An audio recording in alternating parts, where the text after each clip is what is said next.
A perfect circle etched into the Earth appears on two continents with no possible connection. This is the startling global pattern of massive circular enclosures, and it challenges everything we think we know about ancient history. By the end of our journey, you will see the ancient world through an entirely new lens, one where shared human instincts might be more powerful than cultural divides. How could societies separated by oceans and millennia build such similar monuments? We will investigate theories of lost civilizations, universal psychology, and celestial observation to solve this archaeological puzzle. What does this profound similarity tell you about the deepest connections between all human beings? These are not simple rings on the ground. They are immense earthworks, colossal patterns carved into the very skin of the planet by prehistoric hands. Imagine a ditch so deep you could stand in it, backed by a bank of earth so high it blocks the horizon. Now shape that into a perfect circle, sometimes over 1,000 feet across. That is the scale we are discussing. These enclosures are among humanity's earliest and most ambitious architectural statements, built long before the written word, requiring the coordinated labor of entire communities for generations.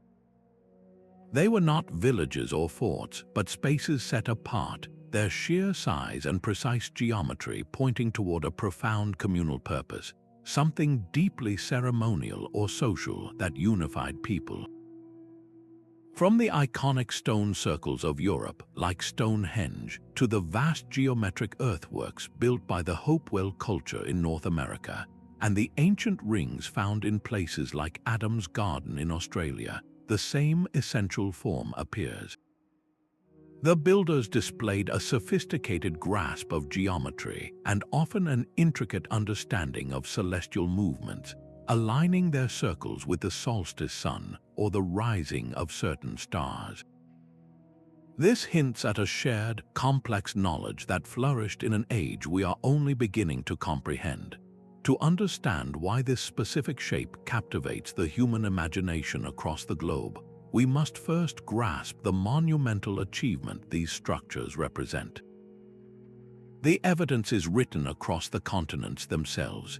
If you were to mark every known massive circular enclosure on a world map, a baffling pattern would emerge. In the forests of Germany, the Gothic circle aligns with the winter solstice sunrise. Thousands of miles away, across the Balkan Peninsula, circular ditched enclosures from a similar era dot the landscape.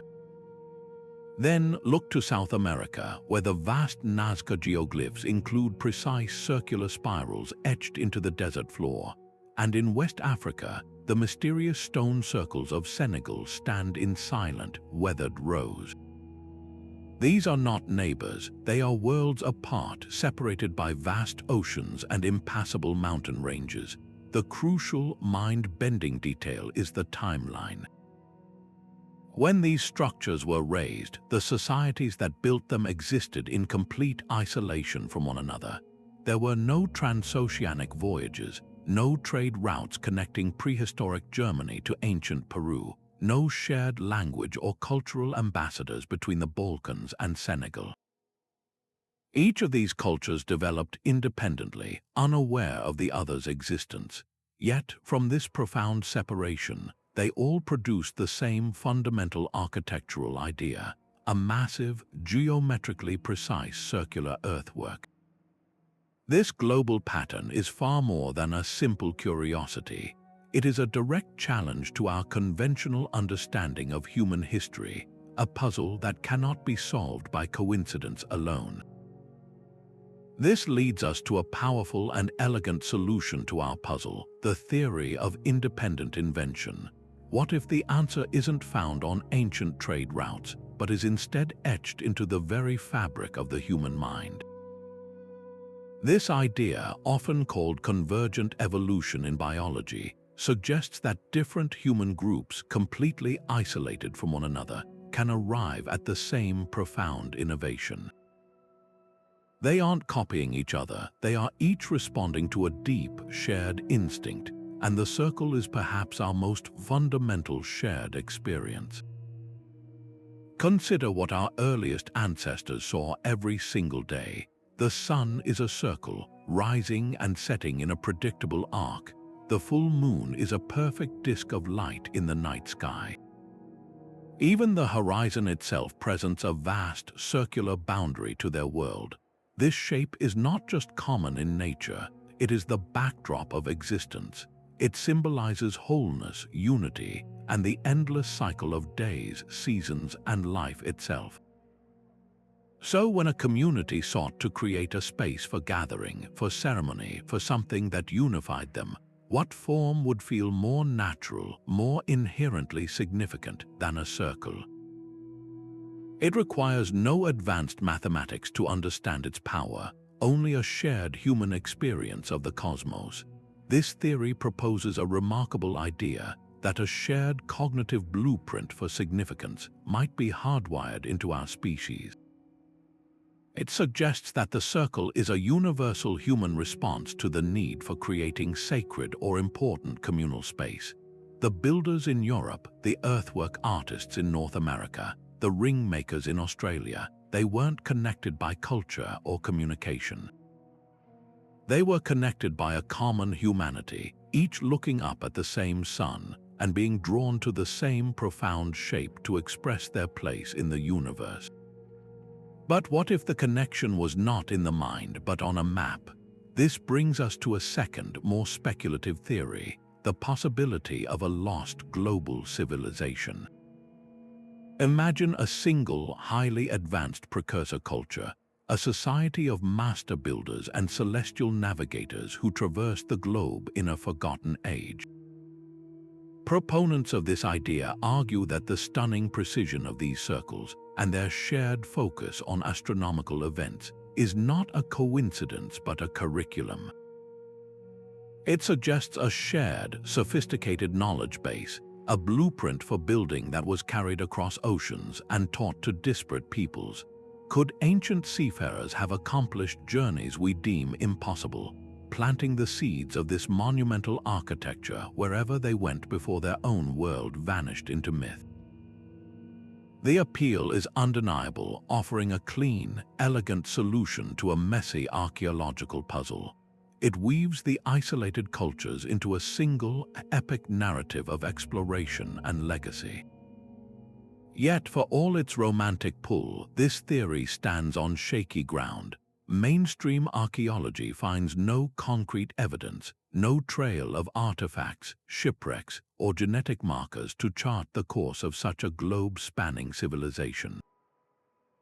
The similarities, while striking, are in the form itself, not in the specific rituals, artifacts, or languages that would prove a direct cultural link. So why does the idea persist so powerfully in our imagination? It speaks to a deep-seated human desire to find connection in the chaos of history, to believe that our ancient past holds grander, more unified secrets than our scattered evidence suggests. The silent, perfect circles standing against the elements become monuments not just to their builders, but to our own enduring sense of wonder. There is a third force that may have shaped these ancient landscapes, one that affected every human community simultaneously: the global climate. Around 12,000 years ago, the planet experienced a dramatic climatic shift known as the Younger Dryas period. This was not a local event, but a worldwide return to near glacial conditions after a period of warming. For the small, scattered communities of hunter-gatherers, this would have been an era of immense challenge. Resources became scarcer, familiar migration patterns for game were disrupted, and the very turning of the seasons became less predictable. In such a precarious world, survival itself may have demanded a new kind of innovation. Could a shared environmental pressure have been the catalyst for a shared architectural solution? The massive circular enclosures begin to appear in the archaeological record not long after this period of instability. It is a compelling correlation. Faced with an unpredictable environment, the instinct to band together would have been powerful. A large communal project, like building a massive circular earthwork, would have served multiple critical functions. It would have unified the community around a common goal, strengthening social bonds in a time of hardship. The space created could have been used for storing vital food supplies, for holding large gatherings to distribute resources, or for ceremonies intended to appease the forces of nature. Most importantly, the structures themselves show evidence of being aligned with celestial events. In a world where knowing when to plant or when to expect the migration of herds was a matter of life and death, the ability to accurately predict the seasons was paramount. A circular enclosure with markers pointing to the solstice sunrises and sunsets became a colossal calendar, a communal tool for survival etched into the earth. The circular form itself makes profound sense in this context. A circle has no beginning and no end, symbolizing unity and continuity in a fractured world. It is also an efficient shape for gathering people, allowing everyone within it to see and hear one another, fostering a sense of shared purpose and equality. So, the theory suggests that these monuments are not merely symbolic, but are the physical legacy of humanity's first great adaptation to a changing world. They represent a universal response to a global crisis, a testament to our species' resilience and our shared drive to understand and ultimately master our environment. Perhaps the blueprint for these circles was not found on a map, but etched onto the human mind itself through visionary experience. This leads us to a fascinating fourth theory, one that looks inward to the nature of human consciousness. Anthropologist Jeremy Narby has proposed that the universal appearance of circular and spiral motifs in sacred art could originate from common visions experienced in altered states of awareness. In many ancient cultures, spiritual leaders or shamans might have used natural, plant-based substances to enter profound trance states. During these experiences, individuals frequently report seeing intense, luminous geometric patterns, including perfect circles, spirals, and concentric rings.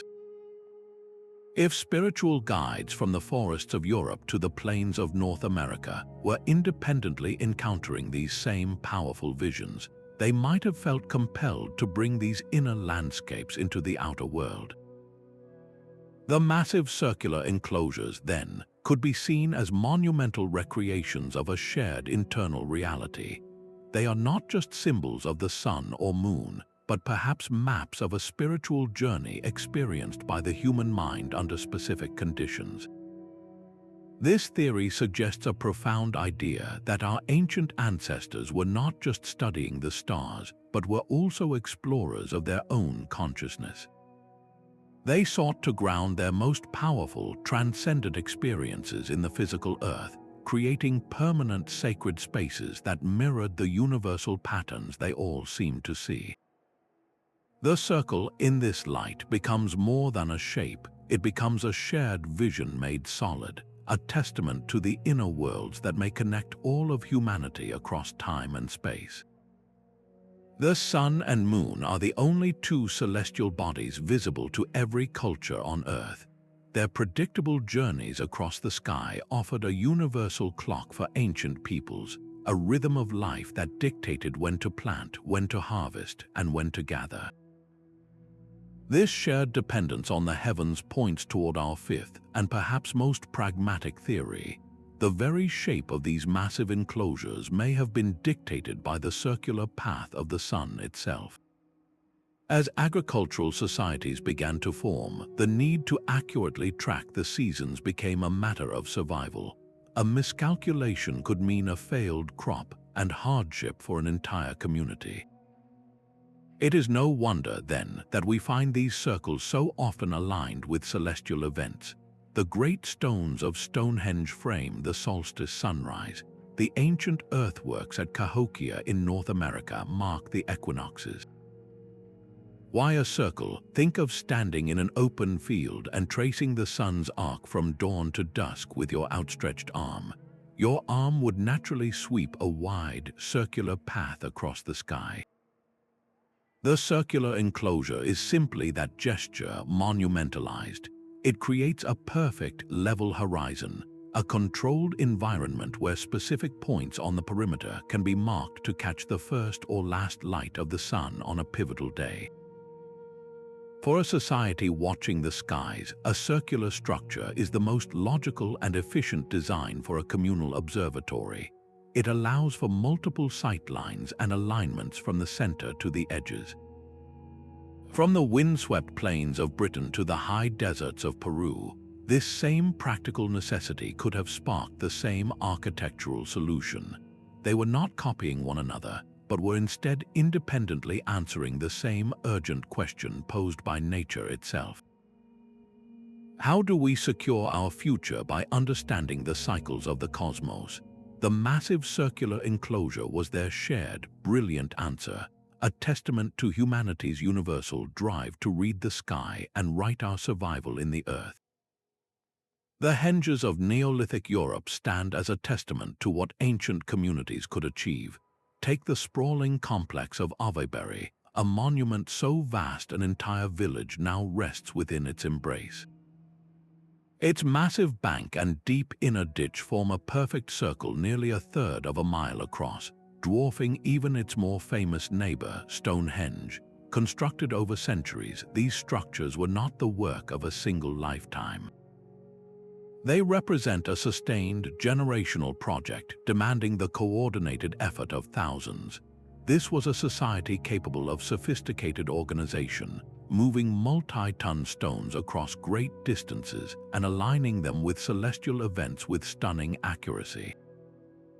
The famous alignment of Stonehenge with the midsummer sunrise is no accident.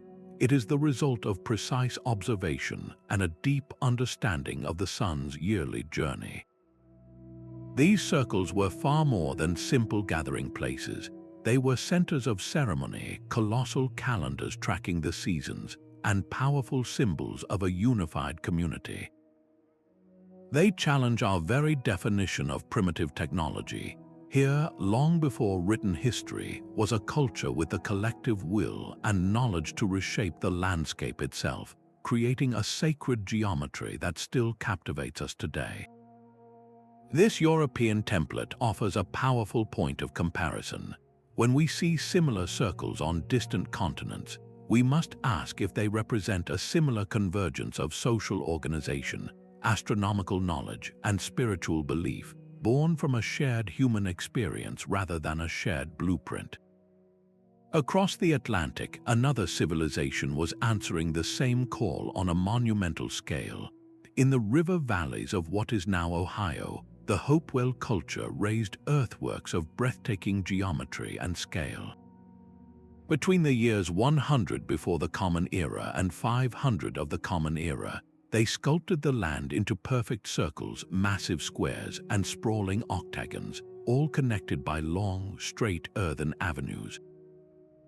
The Great Circle at Newark is a staggering example, its earthen wall towering over a deep interior ditch, creating a perfect ring more than 1,200 feet across. To stand inside it is to feel a profound sense of enclosure and order, a space deliberately set apart from the ordinary world. This was not a fortification, but a sacred landscape. Archaeologists have found that these earthworks, much like the Henges of Europe, are precisely aligned with the cycles of the moon and sun, serving as a colossal calendar for a society deeply attuned to the cosmos. The sites were also hubs of immense social and spiritual activity, drawing people from vast distances for ceremonies, feasts, and trade, with exotic materials like copper from the Great Lakes and shells from the Gulf Coast found within their bounds. The sheer scale of labor required to build these structures speaks to a highly organized society capable of unifying thousands of people toward a common spiritual and communal vision. The profound significance of the Hopewell Earthworks lies in their complete isolation. They emerged from a world with no knowledge of the stone circles rising in Europe, no shared language or trade routes that could have carried the architectural idea across the ocean.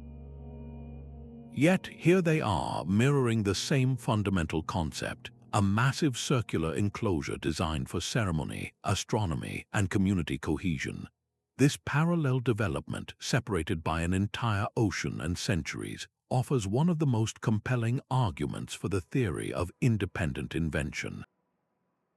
It suggests that when human societies reach a certain level of social complexity and shared spiritual need, the circle emerges as a powerful, almost instinctual expression of our place in the universe. Far to the south, along the lush river valleys of Senegal and the Gambia, stand silent assemblies of stone. These are the Senegambian circles, a UNESCO World Heritage Site comprising over 1,000 megaliths arranged in precise rings. Erected over a span of nearly 2,000 years, from the 3rd century before the Common Era to the 16th century of the Common Era, these monuments present a powerful and distinct variation on our theme. Unlike the vast empty enclosures of Europe or the towering earthworks of North America, the circles here are more intimate, often built from laterite stone pillars that stand just a few feet high. Their purpose, as revealed by archaeological study, was primarily funerary, serving as sacred memorial sites where communities laid their loved ones to rest. This functional difference is critically important. It demonstrates that the circle's symbolic power was not confined to a single type of ceremony, like a solstice gathering or a community meeting. Instead, this same fundamental shape was chosen to mark the most profound of human transitions. The circle here becomes a boundary between worlds, a geometric representation of the cycle of life itself, encompassing both the community of the living and the memory of those who had passed. It created a permanent, sacred space where the living could honor their ancestors, reinforcing social bonds and a shared cultural identity across generations. This West African example enriches the global pattern immeasurably. It shows that the circle was a versatile spiritual symbol, adaptable enough to serve the needs of the living in one continent and to honor the departed in another. The builders in Senegal, completely isolated from the Hopewell culture or the Druids of Europe, were nonetheless drawn to the same profound geometry to express their understanding of community, spirituality, and the great mystery of what lies beyond. The circle, it seems, was humanity's universal answer to questions that words could not yet frame. The astronomical connection is a thread that binds these distant cultures with undeniable force.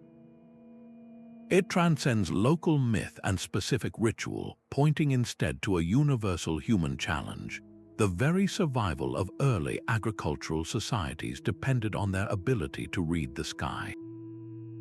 Knowing precisely when the seasons would turn was not a matter of abstract curiosity. It was the difference between a bountiful harvest and community hardship.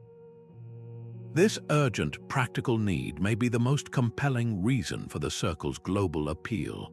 Think of a farmer in prehistoric Germany, watching the sun's rising point creep slowly along the horizon as the year progressed. To mark the crucial day of the winter solstice, when the sun would finally stop its southern retreat, was to know that the light and warmth would return. A massive circular enclosure like the one at Acoustic became the perfect tool for this. By standing at its center, an observer could use the surrounding bank or posts as a fixed reference, a giant circular dial where the first ray of the solstice sun would shine through a specific gateway.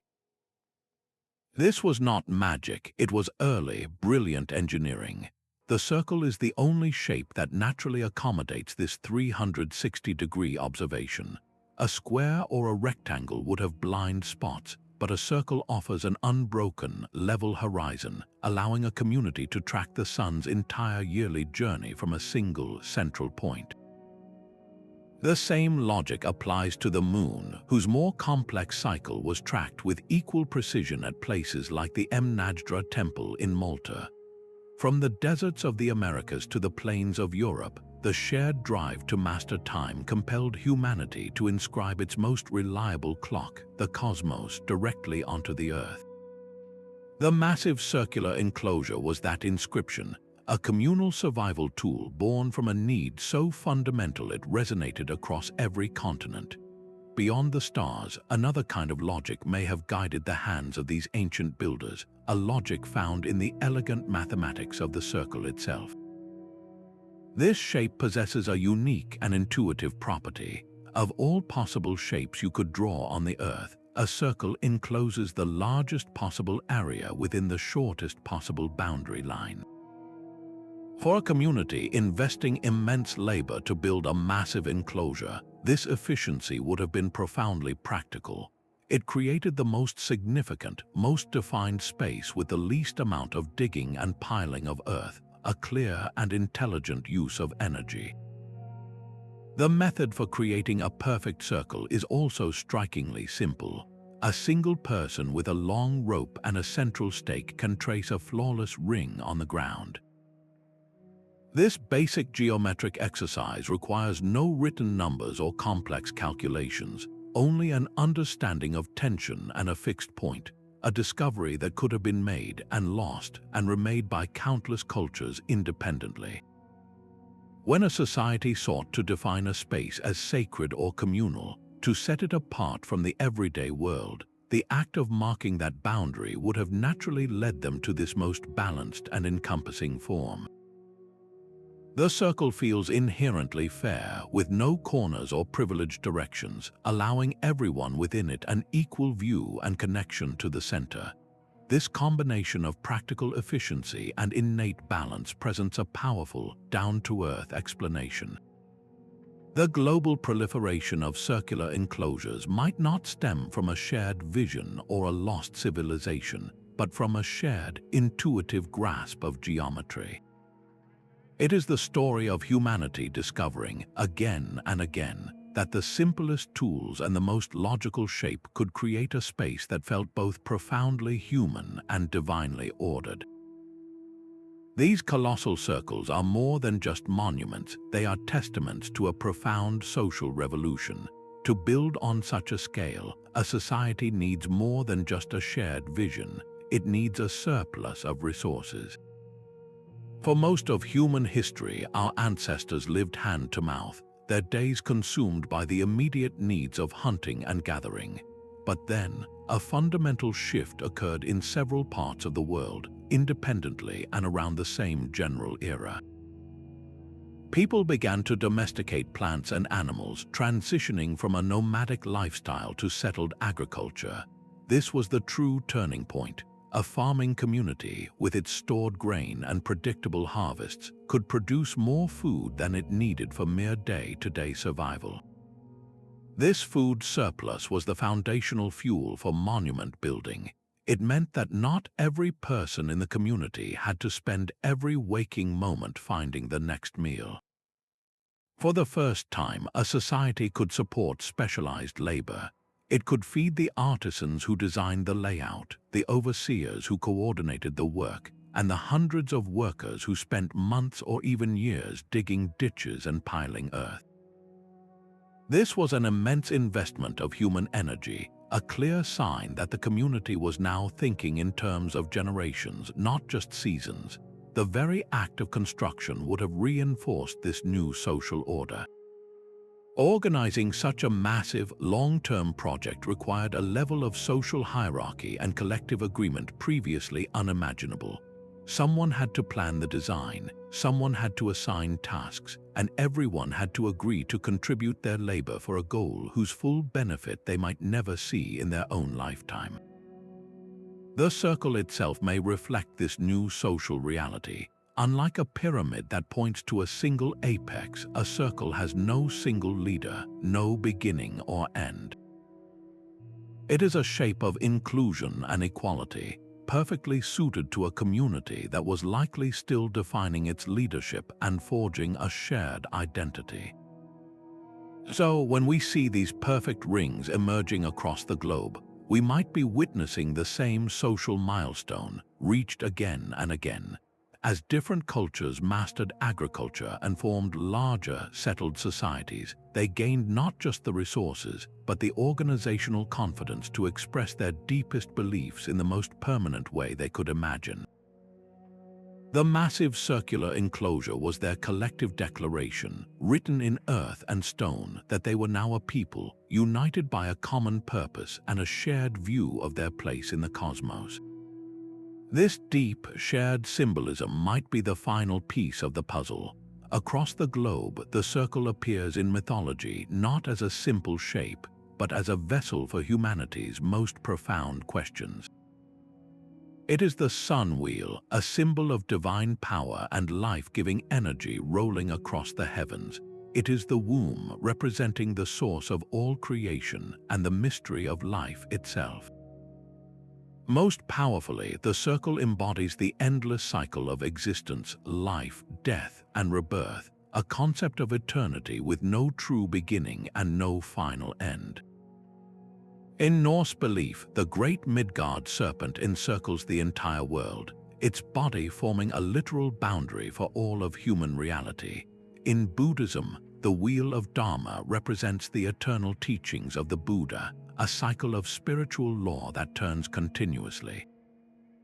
These are not isolated examples. From the sacred mandalas of Hinduism and Buddhism, which are intricate circular diagrams of the cosmos, to the Ouroboros of ancient Egypt and Greece, a serpent eating its own tail to symbolize infinite cyclicity, the pattern is unmistakable.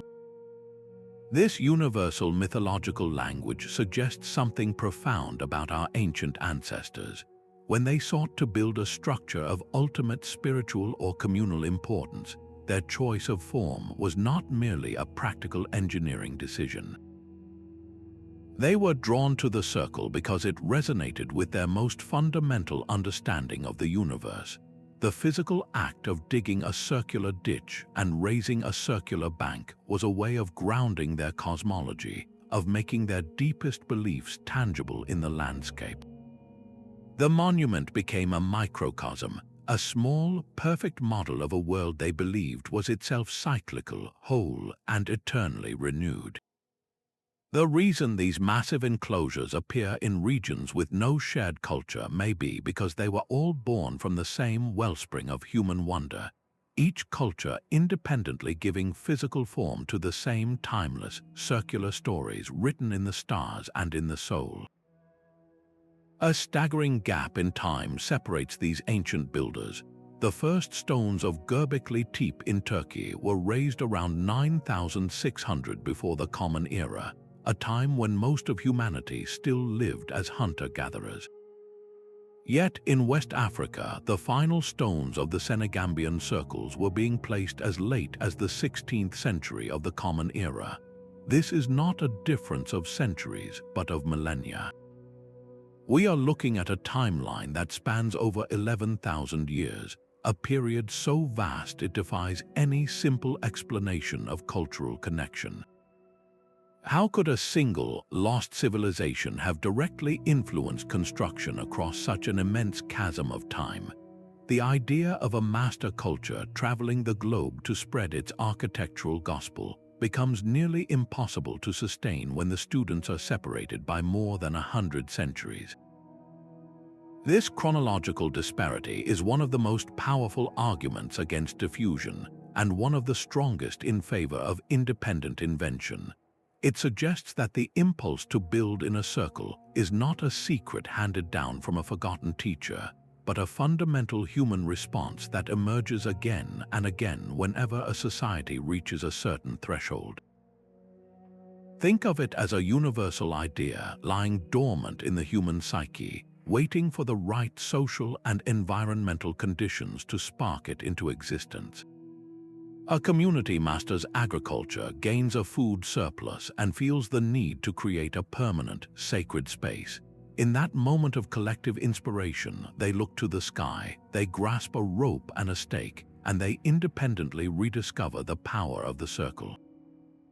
This pattern of spontaneous generation happening at vastly different times across the globe tells a more profound story than a single lost civilization.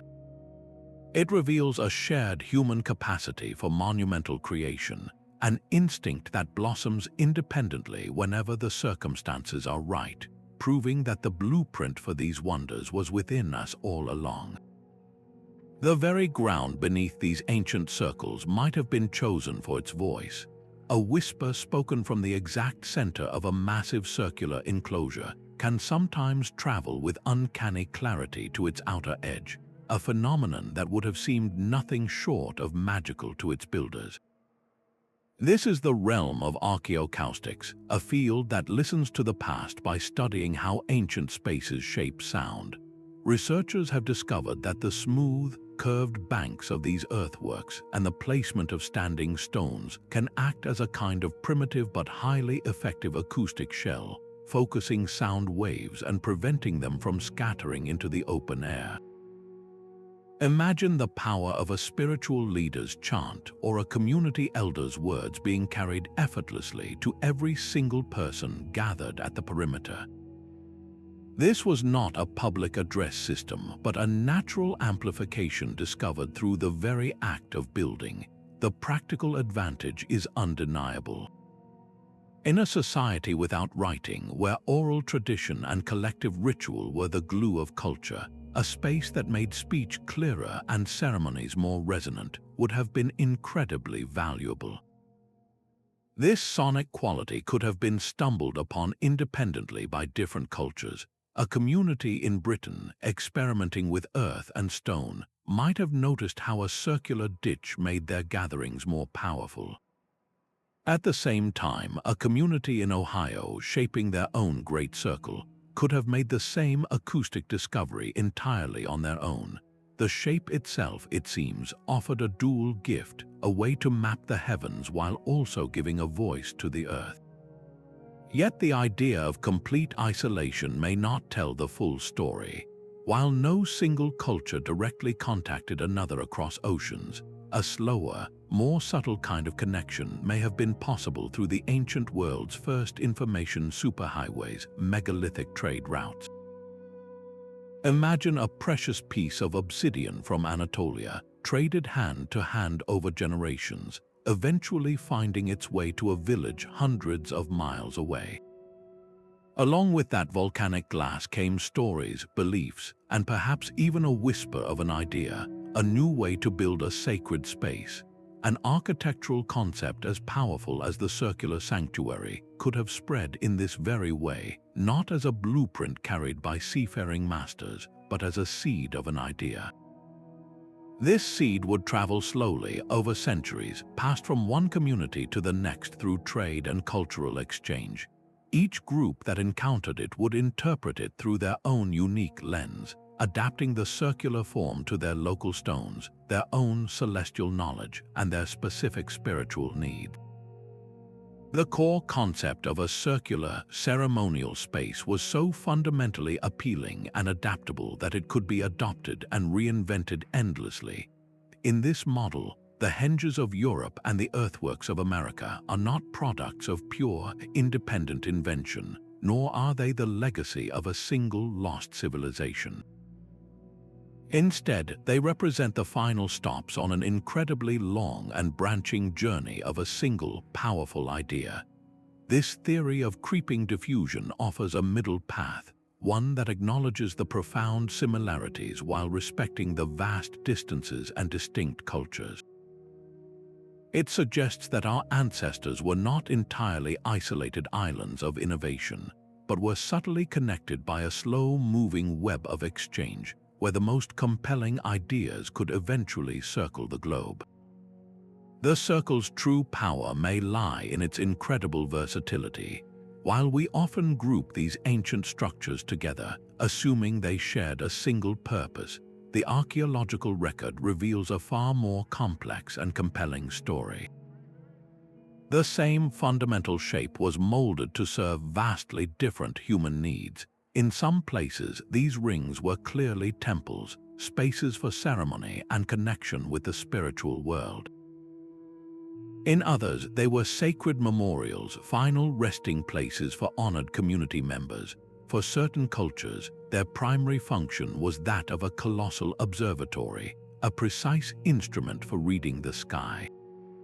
Yet for others, the circular form provided a practical solution for defense, creating a protected space for a settlement, or for managing livestock within a massive corral. This very diversity of purpose strengthens the case for independent invention.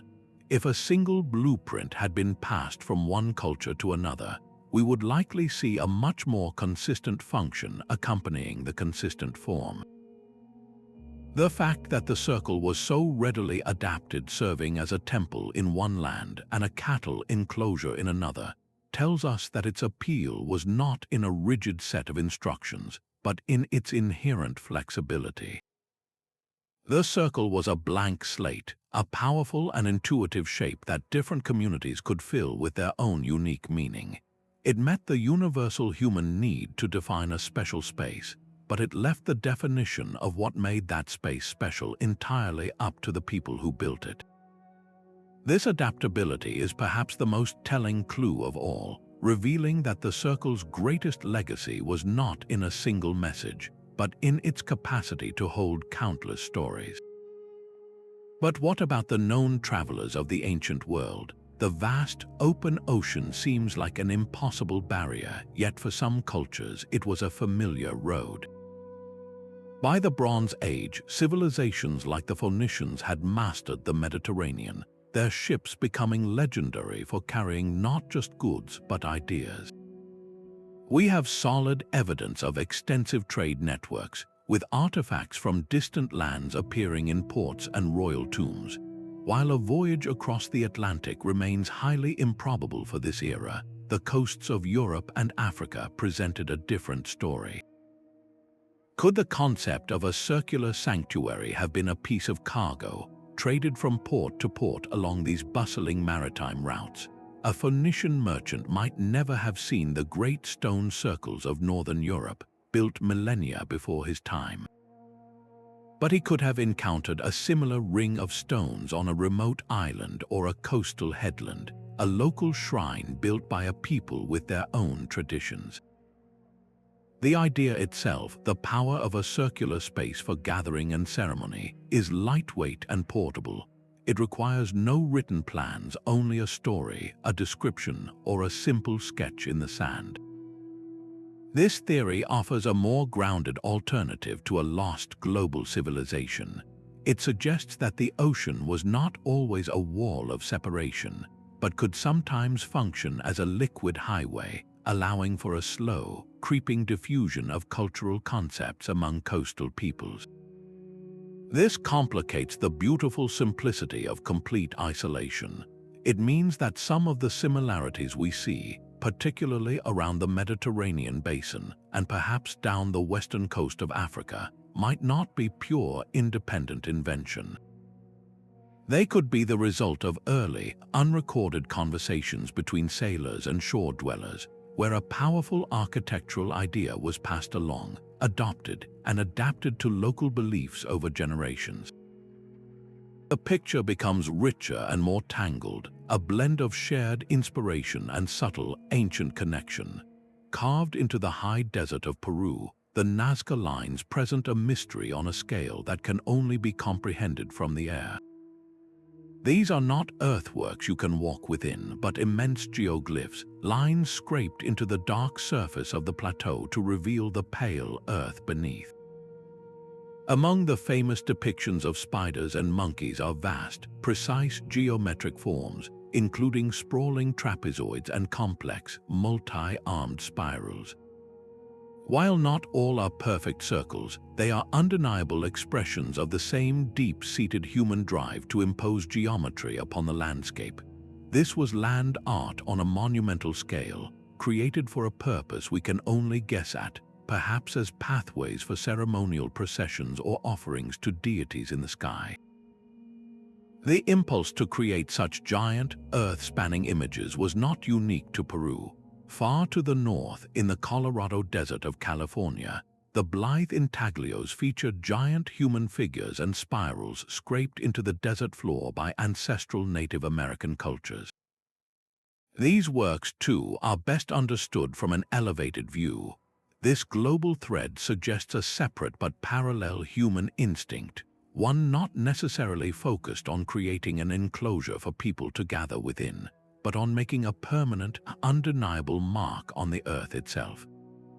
It is a declaration of presence, a way for a culture to say, "We are here, and we have transformed this place according to our vision." In this grand artistic tradition, the circle, as the simplest, most universal, and most profound geometric shape, was a natural and powerful form of expression. Whether as a standalone symbol or as part of a more complex design, its appearance in this context feels almost inevitable, another testament to its deep-rooted place in the human imagination. A circle has no weak points. This simple geometric truth may have offered our ancestors a profound sense of psychological security.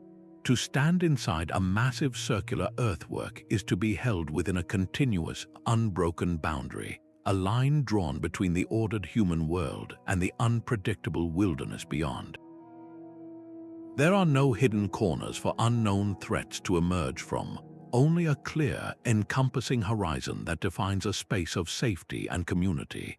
This feeling of being gathered together, protected within a defined embrace, likely satisfied a deep, universal human yearning. For early societies, the world outside was filled with very real challenges, from animal encounters to rival groups, creating a distinct inside space, a sanctuary carved out of the unknown, would have been a powerful act of collective self-preservation. The very act of building the circle together would have physically manifested their social cohesion, turning an abstract feeling of community into a tangible, permanent structure. Each basket of earth moved, each stone set in place, was a reaffirmation of their shared identity and mutual protection. This circle became more than just a monument. It was a psychological anchor, a sacred us defined in stark contrast to the profane them of the outside world. The need to create such a defined, safe gathering place seems to be a fundamental impulse for human societies everywhere, a shared instinct that explains why, from the forests of Germany to the plains of Ohio, the circle was the shape that felt most like home. Perhaps the blueprint was not in the sky but trodden into the earth by millions of hooves. Another ecological theory suggests the landscape itself, and the creatures moving through it provided a direct and observable model. Ancient peoples living in regions like the Great Plains of North America or the tundra of Eurasia would have witnessed a breathtaking annual spectacle, the vast cyclical migrations of animals like bison and reindeer. These herds did not move in straight lines but in great, sweeping arcs, their paths worn into the land over generations, creating a kind of living, circular geography. It is a compelling thought that the first architects of these massive enclosures were not just looking up, but were also looking around, drawing inspiration from the powerful, natural cycles of movement they witnessed every year. The circular form of their earthworks could have been a monumental homage to these migratory paths, a way of capturing the essence of this life-sustaining cycle and grounding it in a permanent, sacred space. The idea extends beyond animal movements to other striking circular features in nature. An ancient, water-filled meteor crater, a perfectly round lake, or even the powerful, spiraling vortex of a whirlpool could have been seen as places of immense power and mystery.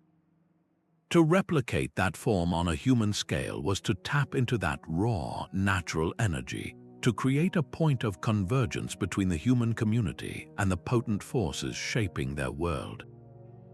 This theory presents the circle not as a human invention born of abstract thought, but as a grand-scale imitation of nature. The form was already there, written in the paths of animals and the scars on the landscape, waiting to be observed, revered, and recreated by human hands. This brings us to a theory that has captured the modern imagination, the idea of ancient alien architects. It is a compelling science fiction narrative, suggesting that extraterrestrial visitors provided the blueprints for these mysterious circles. Yet, from a scientific and archaeological perspective, this theory holds no weight. There is simply no credible evidence, no physical artifact or geological record, to support the claim of otherworldly intervention. More importantly, this idea does a great disservice to our ancestors, effectively robbing them of their own profound ingenuity. The construction of these massive enclosures, while a staggering achievement, is entirely within the demonstrated capabilities of early human societies. We have ample evidence of the simple but effective tools they used, from antler picks to stone axes and woven baskets for moving earth. The true engine behind these monuments was not alien technology, but the power of communal labor, organized over generations and fueled by a shared belief system. The real, enduring mystery is not the how, but the why. Why did this specific architectural form, this perfect circle, become the universal answer for so many isolated human cultures? That question leads us not to the stars, but deeper into the fascinating complexities of the human mind itself. That profound architectural impulse did not fade with the ancient builders. The circle's legacy echoes powerfully through the ages, finding new expression in societies that had long forgotten the original earthwork architects. Consider the magnificent dome of the Roman Pantheon, a perfect hemisphere of concrete and light that creates a vast, unified interior space, evoking the same sense of cosmic order and communal gathering. Centuries later, medieval builders often chose circular plans for castle keeps and fortified towers, recognizing the defensive advantage of a shape with no vulnerable corners. Even the great rose windows of Gothic cathedrals, with their intricate stone tracery radiating from a central point, capture the essence of the circle as a symbol of divine light and harmony. This lineage continues unbroken into our modern era. The colossal, circular forms of sports stadiums and concert arenas are direct descendants of those ancient enclosures, designed to gather thousands of people into a single, shared experience. The underlying human need remains the same: to create a space that fosters community, focuses attention, and makes us feel part of something larger than ourselves. When we walk into a bustling arena today, we are participating in a tradition that stretches back over 10,000 years. Studying these ancient rings helps us see our own world with new eyes, revealing an unbroken architectural thread that connects the solstice ceremonies at Stonehenge to a roaring stadium crowd. The form itself is a vessel, timeless and adaptable, proving that our deepest human instincts for gathering and meaning are still written in the circles we build. A quiet revolution is unfolding in the field of archaeology, one powered by lasers and radar. Technologies like LiDAR, which stands for light detection and ranging, are allowing us to peel back layers of forest and soil from the air, revealing ancient landscapes we never knew existed. From the dense jungles of Central America to the rolling fields of Europe, these aerial surveys are discovering new circular enclosures on an almost annual basis. Each new ring added to the map refines our understanding, showing us that this architectural phenomenon was even more widespread than we ever suspected. But the discovery does not stop at simply finding these structures. Ground-penetrating radar lets us look into the earth without ever lifting a shovel, mapping buried post holes and hidden ritual pits that tell us how the space was actually used. Meanwhile, isotopic analysis of the few remains found at these sites acts like a chemical passport, revealing what people ate and even suggesting the distances they traveled from. This person might have grown up eating fish from a distant coast, while that one lived on grains from local fields. this influx of hard data is transforming our speculation into testable science. We are no longer just staring at the silent circles and wondering. We are now gathering clues about the lives of the builders themselves, their movements, their resources, and their connections to the wider world. This growing body of evidence allows us to move beyond grand, simplistic theories and toward a more nuanced and human story, one that acknowledges the unique circumstances of each culture while still seeking the universal thread that connects them all. These silent stones and earthworks hold more than one secret. For generations, the story of their construction has often been told through a single lens, picturing men as the sole architects and laborers of these grand projects. But what if that picture is incomplete? A quiet revolution is happening in archaeology, one that asks us to listen for a different voice in the ancient soil. What was the role of women? Some researchers are now proposing that the circle itself, a universal symbol of life, wholeness, and fertility, may have been intrinsically linked to female deities and the priestesses who served them. The very shape echoes the cycles of the moon and the human body, concepts deeply associated with female power and the mystery of creation in many ancient worldviews. It stands to reason that women would have been central to the rituals performed within these spaces, and by extension, to their very conception and use. The hard evidence, while subtle, is compelling. At some European enclosures, archaeologists have found concentrations of artifacts linked to domestic and ceremonial life, such as clay spindle walls used for weaving and the shattered remains of intricately decorated pottery. These were not merely discarded trash, but clues. Weaving and pottery production were often, though not exclusively, domains where women held significant skill and authority. Their presence at these sites suggests women were not peripheral observers, but active participants in the communal life that pulsed within the circular banks. To re-examine these ancient grounds through a gendered lens is to open a door to a richer, more balanced understanding. It suggests the impulse to build these colossal gathering places was not driven by one half of society, but by the entire community. The physical labor of moving earth and raising stones, perhaps undertaken by men, would have been supported by the equally vital work of organizing food, creating textiles, and crafting ceremonial objects, roles often filled by women. This was a partnership, a synergy of male and female energies directed toward a common spiritual and social goal. The circle, in its perfect unity, becomes a monument not to a single gender, but to the power of a whole society working in balance. This new perspective adds a profound social dimension to the mystery, transforming these enigmatic rings from mere monuments into reflections of the complex, collaborative human spirit that built them.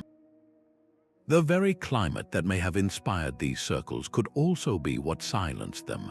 These monuments, built to last for eternity, often show signs of being abandoned with care, not destroyed in conflict.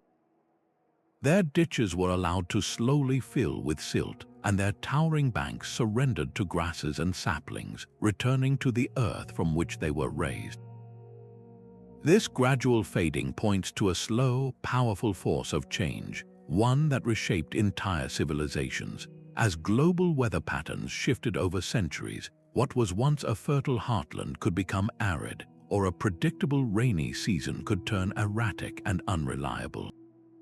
For a society dependent on agriculture, such changes were not an inconvenience, they were an existential threat. When the rains failed or the growing season shortened year after year, the community's entire way of life became untenable. The great project of maintaining their sacred circle, a task that had required generations of coordinated labor, would have become an impossible luxury. The people's energy would have turned from grand ceremony to sheer survival, forcing a painful migration to new lands. What we see as a ruin, then, is not a failure, but a testament to profound adaptation. These sites stand as memorials to the difficult choices communities must make when their world changes around them. They are a powerful echo from our past, reminding us that environmental challenges are not a new phenomenon, but a recurring thread in the human story. The silent, overgrown circles ask us a quiet question about our own time, about what monuments we might leave behind and what legacies of resilience we will build in the face of our own planetary shifts. These ancient enclosures might have been built not just to be seen, but to be used, their true purpose unlocked by the movement of the human body itself. Across the globe, from the rhythmic stomp of indigenous rain dances to the joyful spirals of European folk traditions, people have instinctively formed circles to dance. This is more than mere celebration. It is a profound act of community bonding, a physical ritual where every participant is equal, connected to the person on either side, all focused on a shared center. The circle dance creates a living, breathing version of the very enclosures we find etched into the earth. It is a powerful thought that the massive architecture was designed to facilitate or even to mirror this universal practice. The circular bank and ditch become a permanent, monumental stage for a transient human activity, a way to ground a fleeting moment of unity into the landscape forever. The structure itself guides the movement, its unbroken boundary channeling a procession or defining the sacred space for the dance. In this light, the stone circle or earthen henge is not simply a place where rituals happened. It is, in essence, a solidified dance, a frozen moment of communal harmony made permanent in soil and stone. The architecture and the embodied ritual are two expressions of the same deep human impulse to come together as one, moving in a sacred round that echoes the turning of the world. This mythical serpent appears in stories from the cold north to the steamy jungles of Central America. In Norse legends, Jörmungandr, the Midgard serpent, grew so large it could wrap its body around the entire world, biting its own tail to form an unbreakable ring.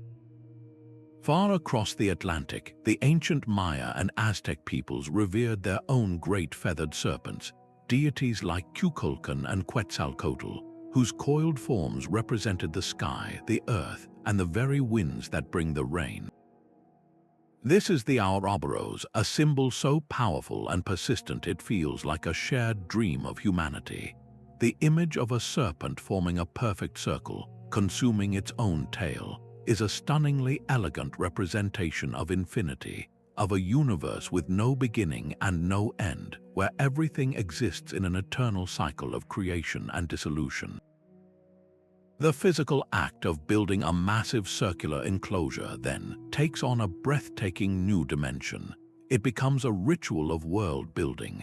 By digging their circular ditch and raising their circular bank, a community was not just marking a space.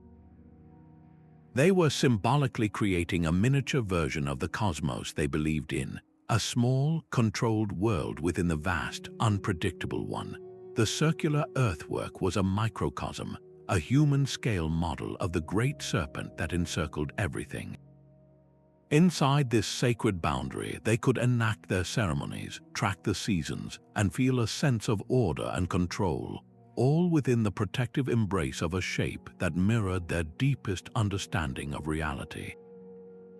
This architectural choice was a profound act of symbolic magic, a way to harmonize their small community with the infinite cycles of the universe itself. The silent stones and earthworks are, in their very existence, records of ancient prosperity. To dedicate years, even generations, to such a project, a community needed more than just willpower. It needed a surplus of food. This fundamental economic shift marks the true turning point. For most of human history, every waking moment was consumed by the search for the next meal, a relentless cycle of hunting and gathering. But then, in various corners of the globe, a revolution took root. people began to domesticate plants and animals, transitioning to settled agriculture. A successful harvest did more than fill bellies for the day. It created a stored resource, a cushion against the uncertainty of nature. This food surplus was the fuel for monument building. It meant that not every person had to farm or hunt. For the first time, a society could support specialized labor, freeing some of its members to become the architects, the surveyors, the stone haulers, and the ceremony leaders who would guide the project. The massive circular enclosure is therefore a powerful economic indicator. Its presence on the landscape is archaeological proof that a society had graduated from mere survival to a new level of organizational complexity and collective wealth. The simultaneous yet independent emergence of these structures across the world suggests a profound parallel in human development. From the river valleys of Ohio to the chalklands of Britain, different cultures were each crossing the same economic threshold, gaining the capacity to transform their profound spiritual beliefs into permanent, colossal architecture. The circle is not merely a shape, it is the signature of a society that has achieved the economic freedom to dream on a grand scale. Our view of the ancient world is filtered through a silent, relentless editor, time itself. The grand stone circles and towering earthworks command our attention precisely because they have stubbornly refused to disappear. They are the survivors, the most durable chapters of a story written in much more perishable materials. But what if their dominance in the archaeological record is misleading? For every circle of stone that endured, there could have been 10 magnificent rings constructed from great timbers, their posts sunk into the earth and their roofs open to the sky. Wood was a universal and versatile building material, readily available and easier to work than stone. A society could raise a vast wooden henge in a fraction of the time it took to move a single megalith. These structures would have been just as impressive, just as central to community life, but they stood on borrowed time. When a wooden post rots, it leaves behind only a dark stain in the soil, a ghostly circle of post holes that requires a trained eye to even detect. This is the problem of preservation bias. The archaeological map we have today, dotted with stone circles in Europe and earthworks in the Americas, might reflect not the true distribution of this idea, but simply the geography of what materials could last millennia. The tradition of circular gathering spaces could have been a global pandemic of architectural thought, spreading far and wide in wood, only for nearly all evidence to quietly return to the earth. This forces us to reconsider the scale of the mystery. The silent rings we can still walk within may be just the rare, durable echoes of a universal human chorus, most of whose voices have faded into an irrevocable silence. The final answers are not yet written in stone or earth. This captivating puzzle is entering a new era of investigation, one where the secrets of the circle will be probed not just with shovels, but with sequencers and supercomputers. The path forward lies in an interdisciplinary convergence, a meeting of minds from fields that once rarely spoke. Geneticists are now analyzing the ancient remains found near these sites, searching for isotopic signatures and DNA markers that act as a chemical passport, tracing the journeys and relationships of the individuals who built these monuments. Were they closely knit local communities, or did they draw pilgrims from vast distances? At the same time, advances in dating techniques are creating hyper-precise chronologies, allowing us to see not just when a circle was built, but the sequence of its construction over decades or even centuries, revealing the story of its growth. But the hard data alone is not enough.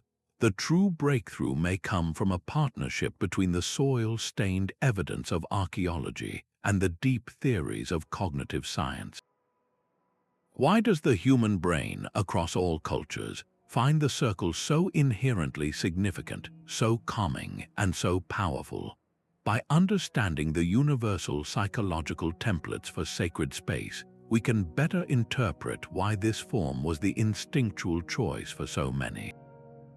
The next decade of discovery promises to weave these threads together, combining the physical proof of migrations and timelines with the intangible patterns of the human mind. This is not a search for a single lost civilization, but for the lost connections within ourselves, a quest to understand the shared blueprint that guided our ancestors to build their hopes, their fears, and their understanding of the cosmos into the enduring shape of a perfect ring. So we are left not with one answer, but with many, each a thread in a much larger tapestry. The global phenomenon of these circles resists any simple, singular explanation. It is far more likely that a beautiful convergence of forces was at work, a perfect storm of human instinct, practical need, and social evolution. The circle was not chosen for one reason, but for all of them at once. Picture the mind of an ancient builder gazing at the circular sun and moon, feeling the psychological comfort of an unbroken boundary, and recognizing the geometric efficiency of a shape that creates the largest space with the least effort. This individual was also part of a community that had recently mastered agriculture, creating a food surplus that allowed for grand projects and a new level of social organization. The need to track the seasons for survival made a circular observatory a practical necessity, while the deep-seated human desire for ritual and community gathering demanded a space that felt inherently sacred and unified. All of these factors, emerging independently in isolated cultures, pushed human ingenuity toward the same brilliant solution.